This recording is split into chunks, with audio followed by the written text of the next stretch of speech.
everybody, welcome back to Sticky Floor Friday, the internet movie show that actually just intended for this to be a Fast and Furious primer before you see F9, the Fast Saga.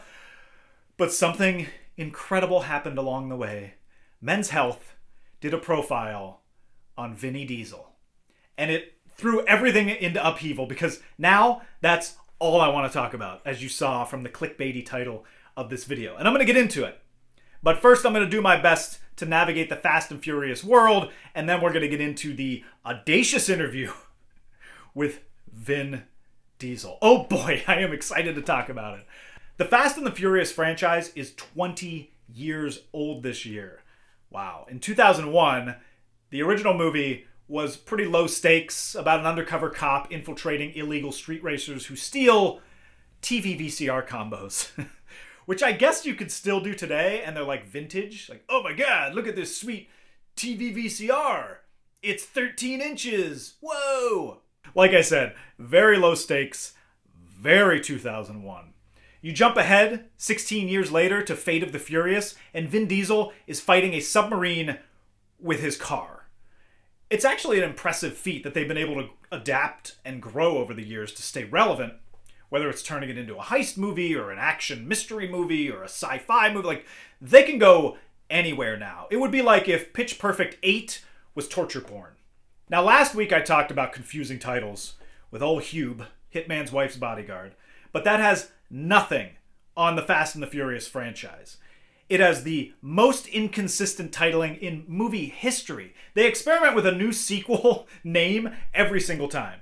It doesn't, oh my god, it drives me nuts. I like order. I like things that line up and look nice on a shelf. They do not do that at all. They mess with everybody's OCD.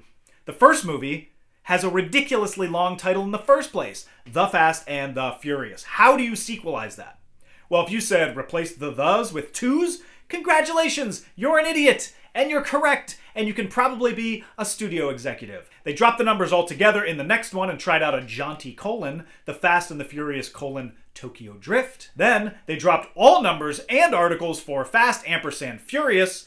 Okay, that's confusing, and it goes back to the whole thing of like, you're naming your movie too close to another movie in the series, Fast and Furious, and the Fast and the Furious, and now when anybody talks about it, it's like, did you see the Fast and Furious? No, not the Fast and the Furious, Fast ampersand. They finally caught wise to that, and then they went with Fast 5. Great, drop the Furious shit, keep it fast. I love that. Yeah, but man, they really missed that Furious. So then we finally get a fairly normal title with Fast and Furious 6. Okay, we're getting back on track. However, they felt so bad for leaving Furious out of Fast 5, they named the next one Furious 7. Oh my god. Then they get a golden opportunity with F8, which sounds like fate. Great! Fate of the Furious. Okay, at least that's punny, kind of cool.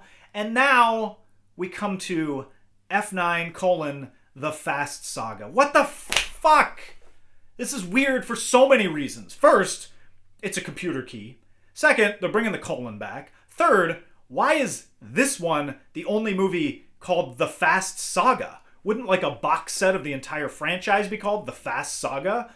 The Fast Saga doesn't start now. I don't even know why I bother with this. I don't know. It's just a jumble of letters and like, whatever. Well, name it whatever the fuck you want. You know the next one's going to be called like FX. Oh, it's going to be FX. God bless America. Okay, so what are all these movies about? Well, here's a brief recap to bring you up to speed on all the previous 8 movies. Fast and Furious. And you're here, you're family. Right, okay, but here's a real quick primer on the previous 8 movies. The Fast and the Furious, as I talked about, Paul Walker is an undercover cop trying to bust illegal street racers, including Dominic Toretto, played by Vin Diesel, and his girlfriend Letty, played by Michelle Rodriguez. Paul Walker, of course, falls for Dominic's sister, and I guess it's technically the most realistic one now. And it has the best line in the whole series. You can have any brew you want, as long as it's a Corona. Too Fast, Too Furious. No Vin Diesel this time. He turned it down for Chronicles of Riddick and claimed the script was inferior, which makes me wonder if he ever read the script for the first one. This introduces Tyrese's character, also Ludacris, and apparently Ja Rule was supposed to play the part that Ludacris eventually played. And thank God, because Luda's great, but also the world probably wouldn't have been gifted Firefest. Thanks, Ja Rule. Fast and Furious: Tokyo Drift. For a long time, this was my favorite, even though it's the lowest grossing movie in the franchise. No Vin Diesel, no Paul Walker, but it did introduce us to Han Lu and has lots of awesome practical drifting, and it takes place in Tokyo, and it's very cool. This was Justin Lin's first Fast movie, and it's since been retconned weirdly as being further along in the timeline, technically happening after Fast 4, 5, and 6. So now those are prequels. So what does that make this? A post-quel? Future-quel? Unnecessarily complicated bullshit because they regretted killing off Han? Fast & Furious. Michelle Rodriguez is killed off to bring back Vin Diesel and Paul Walker, reuniting them. And this one is extremely blah and forgettable, and it felt like the last gasp of this franchise until Fast 5 2011, enter The Rock, franchise savior. And this is when they switched to a heist genre, and when the quality and tactile environmental destruction is ramped up radically. That final chase sequence where they steal an entire vault and they drive it through the city was mind-blowing at the time, but now it seems quaint compared to what's to come. Fast and Furious 6, Michelle Rodriguez, she isn't dead after all, yay! Making Fast & Furious totally obsolete. You don't even have to bother with it. They give her a heel turn, as they say in wrestling, and now they're in the business of topping themselves. They fight a plane with their cars. I mean, that's where this is headed. In the post-credits sequence, Han is killed by Jason Statham, which is a hell of an introduction, and there is no way you could possibly redeem his character. Furious 7, in my opinion, this is the best one. The action is great with cars parachuting into canyons, cars being driven through the air from one skyscraper to the next. You know, sadly, Paul Walker died towards the end of shooting. This one has a very macabre sense of tension in every scene he's in because you're wondering if this is where they have to kill off his character. And they put him in many, many perilous situations. And I don't know for sure if they played some of that up in post or if I was just bringing my own expectations into the mix, but it made for a weirdly uncomfortable watch at times. It feels a lot like watching The Crow.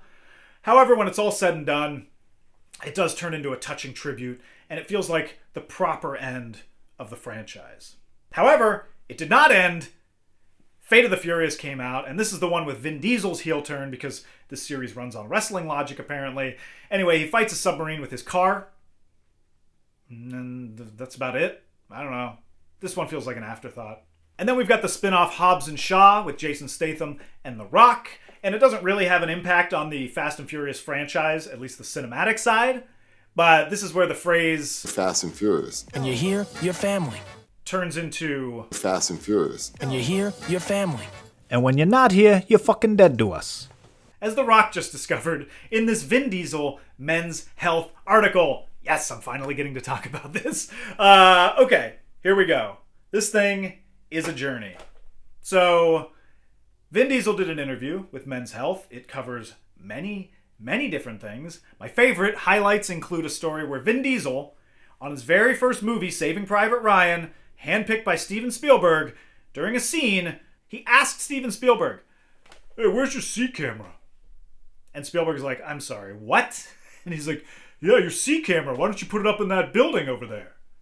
And Spielberg's like, according to Vin Diesel, was like, "Oh, okay, sure. I'll listen to you, Mr. Vin Diesel." And Steven Spielberg directed Jaws and every other great movie that's ever existed. And Vin Diesel tells this story with pride. Like, hey, I told Steven Spielberg what to do. Can you imagine the balls on this guy? Ah, man, I want to hate it, but like, holy shit. But what we're interested in here are his comments regarding The Rock. And here's what I'm just going to read the whole section because it's fantastic. One previous family member who doesn't appear in F9 is Dwayne The Rock Johnson, who first showed up as Luke Hobbs in Fast 5, 2011. It's a bit of a messy story with vague tales of discord on the set and Johnson calling unnamed male co-stars candy asses. In the end, parties chalked it up to, of course, family squabbles. It was a tough character to embody, the Hobbs character, Diesel says. Not his character, by the way. My approach at the time was a lot of tough love to assist in getting that performance where it needed to be. As a producer, okay, we're going to take Dwayne Johnson, who's associated with wrestling, and we're going to force this cinematic world audience members to regard his character as someone they don't know, Hobbs hits you like a ton of bricks. That's something I'm proud of, that aesthetic. That took a lot of work. We had to get there, and sometimes, at that time, I could give a lot of tough love.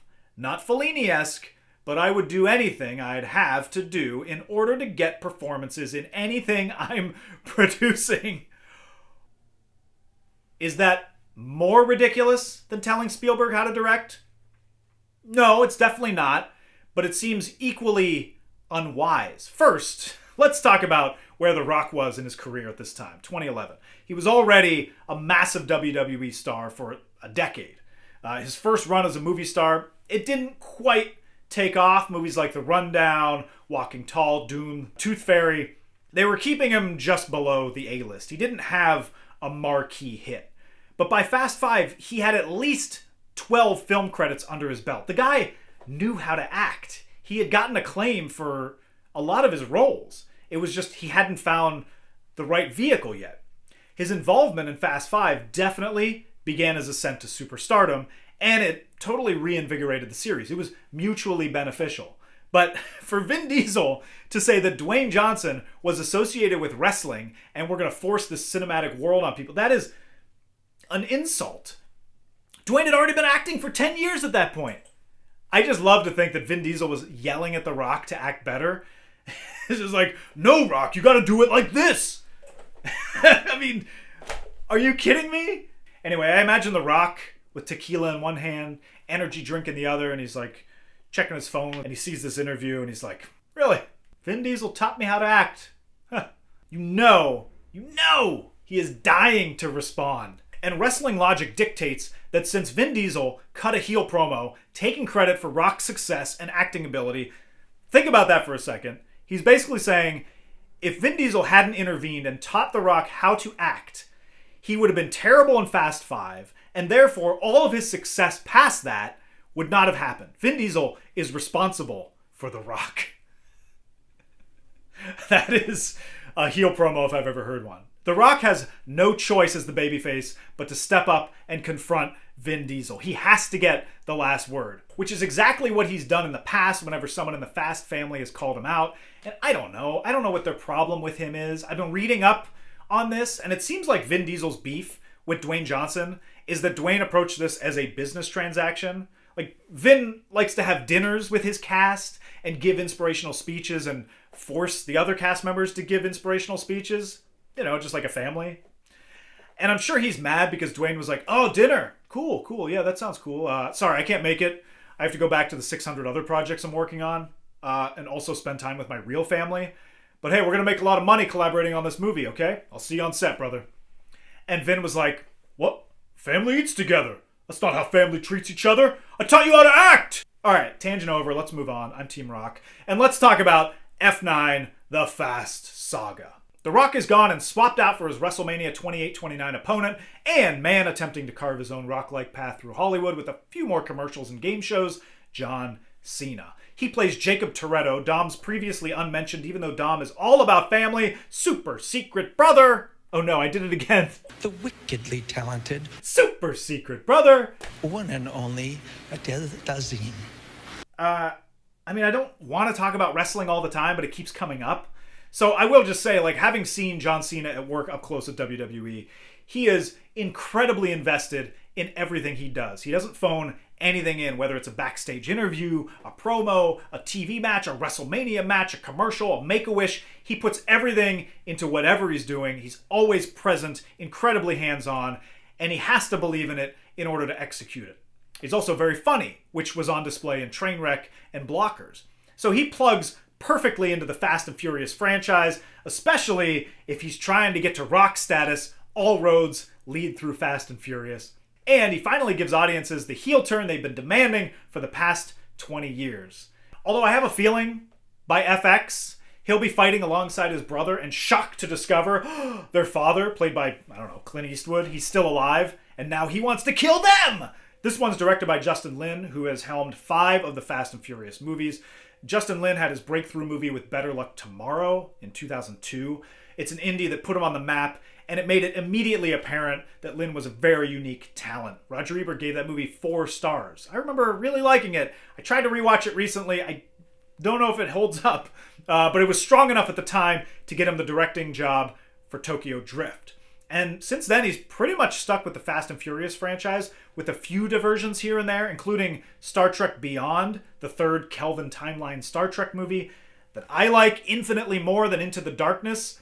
I know people were mad because of its use of sabotage in the trailer, like, oh no, they're using current music for Star Trek. But it's a nice one-off, lower-stakes Star Trek movie that's actually a lot of fun and kind of breezy. And I guess movies can't just be that anymore. They all have to be galaxy-hopping epics that like shake you to your very core and change the foundation of everything you've ever known. But for my money, Star Trek Beyond is perfectly good popcorn fare. And like, I'll admit, I'm not the biggest Star Trek fan, so maybe I just don't have that connection, and it felt like, I wasn't let down because it wasn't something so huge and epic. But I really enjoyed it, and it shows that Lin can shoot action and keep things from getting bogged down, balancing the ludicrous, not the actor, with the more grounded, character-based moments that do involve the rapper. I mean, I say grounded character moments, but we're talking about a series where no one dies. Michelle Rodriguez died, she's back. Han died, he's back. Shit, even the guy who died in real life is forced to live on a beach in the uncanny valley for the rest of eternity with his weird, extra long body. And at a certain point, if you know no one is in any danger, you really risk boring the audience. It doesn't matter how insane the stunts are. If nothing's on the line for the characters, it won't matter for the audience. I also think they've hit their emotional high point with the tribute to Paul Walker in Furious 7. So they have to forge new paths beyond just family. And there have been rumors that there's a Jurassic Park Fast and Furious crossover in the works. And honestly, that's not surprising. They've run out of places in the real world to go. Maybe they can go to like the Earth's core or space. Probably space. I'd love to see Dominic Toretto roll up to a starting line across from Sebulba, because that's really the only thing left. They're supposed to wrap up the franchise with an 11th movie, but you can't tell me if they were driving their cars all in a row celebrating another successful, vaguely described heist at the very end of Fast 11, and then whoosh, Thor landed in the middle of the street in front of them and was like, "Cowboys, we need your help." God, that was an awful Thor. I should have practiced that beforehand. But anyway, Thor drops down, "I need your help." You cut to black. People would lose their minds. And that's a testament to the malleability and evolution of Fast and Furious. This franchise would have been dead 12 years ago if they stuck with the original premise of just people driving around in cars. And the closer we can get to Dominic Toretto interacting with Groot, I am all for it. So where are you at with the Fast and Furious franchise? Are you still enjoying it? Are you over it? Do you think we'll see The Rock return to the franchise? Let me know in the comments. And if you haven't subscribed, please do. And then come back for my F9, the Fast Saga review. I've had people say, the only time I see family is when we go to Fast and Furious. God works in mysterious ways. I never realized while I was making the movie back in 2019, I never realized that we were making a movie that was going to bring people back to the theatrical experience. Wow.